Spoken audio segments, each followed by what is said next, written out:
ഈ വണ്ടി 80,000 രൂപക്ക് കൊടുക്കാമെന്ന് വിചാരിച്ചു. അപ്പോൾ ഒരാളെ കണ്ടു, സംസാരിച്ചു. പാച്ചുറക്കമുള്ളത് ഉണ്ടായിരുന്നു, അതുകൊണ്ടാണ് കൊടുക്കാമെന്ന് വിചാരിച്ചത്. 10 വർഷം പഴക്കമുള്ള വണ്ടി, നല്ല വണ്ടിയാണ്. അപ്പോൾ 90,000 പറഞ്ഞു. ആൾക്ക് 75,000 രൂപക്ക് മതി എന്ന് പറഞ്ഞു, എടുക്കോളൂ എന്ന് പറഞ്ഞു. അപ്പോൾ അതുകൊണ്ട് ഞാൻ വിചാരിച്ചു കൊടുക്കണ്ടെന്ന്. ഇപ്പോൾ ആച്ചവർക്കൊക്കെ ചെയ്തു, ഇപ്പോൾ കണ്ടീഷനാക്കി ഇട്ടുണ്ട്. ഇനി പുട്ടിയൊക്കെ ഇട്ട് പെയിൻ്റൊക്കെ അടിക്കണം, സെറ്റപ്പോ. അപ്പോൾ ഇനി ഇത് 1.10 കിട്ടിയാലും കൊടുക്കാൻ ഉദ്ദേശിക്കണില്ല. വണ്ടി നമ്മുടെ കയ്യിൽ നിന്ന് പോയി കഴിഞ്ഞാൽ ബുദ്ധിമുട്ട് ചില്ലറയല്ല. ഇപ്പം ഇത് 75 രൂപക്ക് അദ്ദേഹം ചോദിച്ചത്. അപ്പോൾ ലാസ്റ്റ് 80,000 രൂപക്ക് കൊടുക്കാമെന്ന് പറഞ്ഞു. ഇത് വേണ്ട, നല്ല നമ്പർ 1 വണ്ടിയാണ്. അതുകൊണ്ട് പാച്ചടക്കൊക്കെ ചെയ്ത് സെറ്റപ്പാക്കി ഇവിടെ ഇട്ടേക്കാം. ഇനി കുട്ടിയൊക്കെ ഇട്ട് പെയിൻ്റൊക്കെ അടിക്കണം.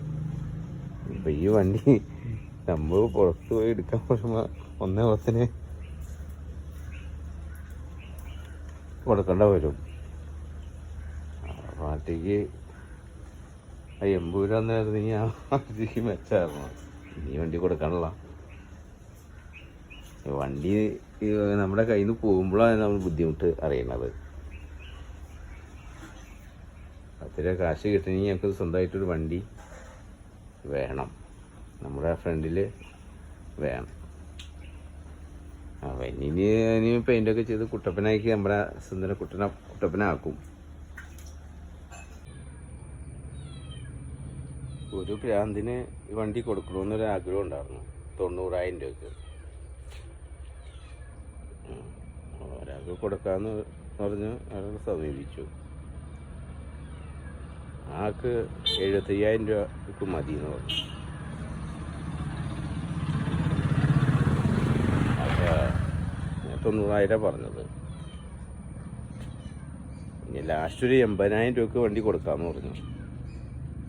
എനിക്ക് വേണ്ട, 75-ന് മതിയെന്ന്. അപ്പോൾ ഈ വണ്ടി എൻ്റെ കയ്യിൽ നിന്ന് മറിഞ്ഞു പോവാണെങ്കിൽ ഞാൻ പെട്ട്. ഒരു ആവേശത്തിന് പുറത്താണ് വണ്ടി കൊടുക്കാമെന്ന് ഉദ്ദേശിച്ചത്. അപ്പോൾ 2 വട്ടം ആലോചിക്കണം എന്ന് തോന്നൽ പയ്യെ വന്നു. അപ്പോൾ വണ്ടി കൊടുക്കണം എന്ന് തോന്നിക്കഴിഞ്ഞാൽ നമുക്ക് കൊടുക്കേണ്ടി വരും. ഇത് കൊടുക്കേണ്ട ഒരു അവസ്ഥ പെട്ടെന്ന് എത്തിയില്ല, അതുകൊണ്ട് കൊടുക്കാൻ പറ്റിയില്ല. അപ്പോൾ 80 രൂപക്ക് അദ്ദേഹം മേടിക്കാറുണ്ടെങ്കിൽ അദ്ദേഹത്തിന് ഈ വണ്ടി മെച്ചായിരുന്നു, നല്ല വണ്ടി. അപ്പോൾ 2 വട്ടം ആലോചിക്കുക, എന്ത് കാര്യവും. അതാണ് ശരി.